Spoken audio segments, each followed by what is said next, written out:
नमस्कार. सांगत नाही पण सांगावे लागेल. शब्दही तोंडातून फुटत नाही आहे. खूप जळंत कारणाने सांगते की माझा हा बघा 4.5 वर्षाचा मुलगा आहे. तो त्याच्या डोक्यावरून त्याच्या बापाचा हात काढून घेतलेला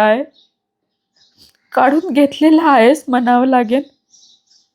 कारण की त्यांच्यासोबत खूप वाईट घटना घडली.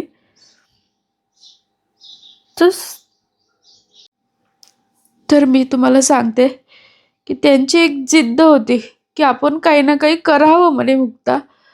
तर त्यांनी पहिले महाशक्ती गेमिंग हे चॅनल चालू केलं. तर फ्री फायर ते गेम खेळायचे आणि मी त्याच्यात बोलायची. तर ते त्यांना आवडलं नाही, तर त्यांनी ते बंद केलं आणि ते म्हणे, मुक्ता तुला रेसिपी बनवण्यात खूप आवड आहे, तर आपण रेसिपीचं चॅनल चालू करू, ते नक्की सक्सेस होईल म्हणे.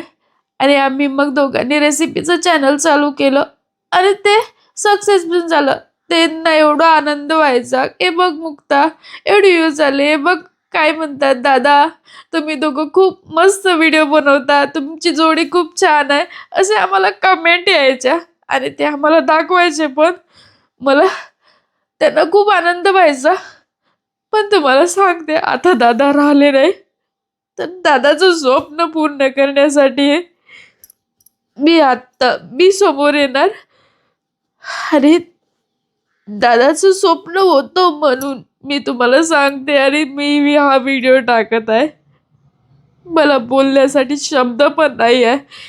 पण पण त्यांची जिद्द ही वाया नको जायला म्हणून मी तुम्हाला सांगण्याचा प्रयत्न करत आहे. तर हे जे तुम्हाला फुलं दिसत आहे ना, आणि या फुलामध्येच आमचा आखरी व्हिडिओ पण होता, तो आखरी ठरला.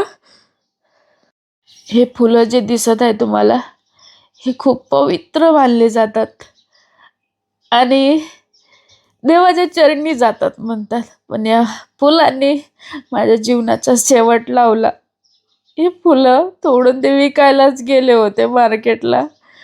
तर संध्याकाळच्या 7 वाजले फुलं तोडायला आणि सकाळी उठल्याबरोबर 4 वाजताच पुन्हा ते वावरात गेले फुलं तोडायला आणि सकाळीच मार्केटला गेले आणि विकून ते 12:43ला परतले तिथून. त्याचा फोन पण आला की मी घरी येत आहे म्हणून.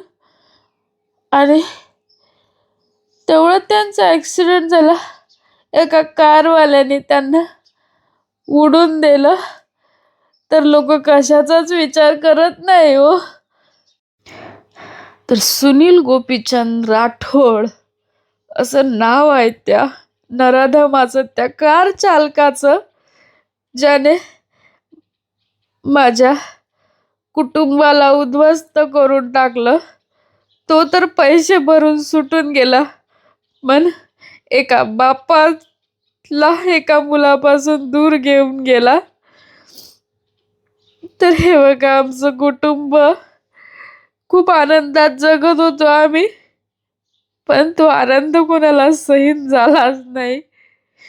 एका मुलीला बापापासून दूर केलं.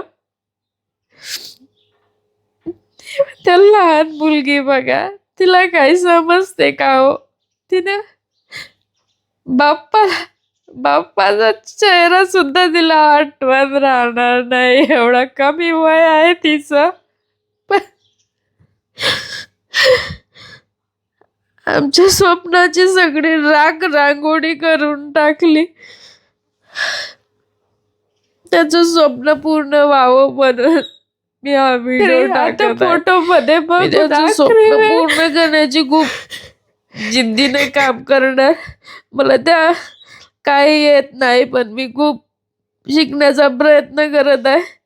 कारण की त्यांचं खूप मोठं स्वप्न होतं आणि ते मी पूर्ण करणार. तर हे बघा, आमचं कुटुंब बघा, आम्ही खूप आनंदात जगायचो. आखरी प्रवास ठरला हा.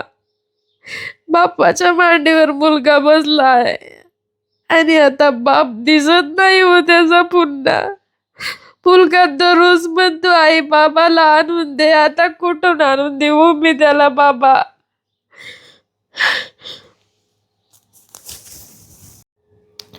तुम्हाला माहित आहे, घरातील मोठा मुलगा खूप जबाबदार असतो आणि त्यांनी त्यांची जबाबदारी चांगली पार पाडली होती. एक बहिणीपासून भाऊ दूर केला. हे बघा, सांगा वाटत नाही. आम्ही खूप चांगलं आयुष्य जगत होतो. तुम्ही बघू शकता, मी आता डबल त्यांना त्यांचा भाऊ दिसणार नाही. या फोटोच्या माध्यमातून थोडंफार तरी मनाला शांतता करते मी. चुलीवरची चव हे आम्ही दोघांनी चालू केलेलं चॅनल आहे आणि त्याच्यामध्ये आमच्या खूप साऱ्या आठवणी सुद्धा आहे आणि त्या आठवणी तशाच राहायला पाहिजे. आणि त्यांचं स्वप्न पण खूप मोठं होतं. त्यासाठी मी खूप प्रयत्न करणार आणि चॅनल असंच चालू राहिलं पाहिजे, जेणेकरून त्यांची आठवण सगळ्यांनाच येत राहिली पाहिजे.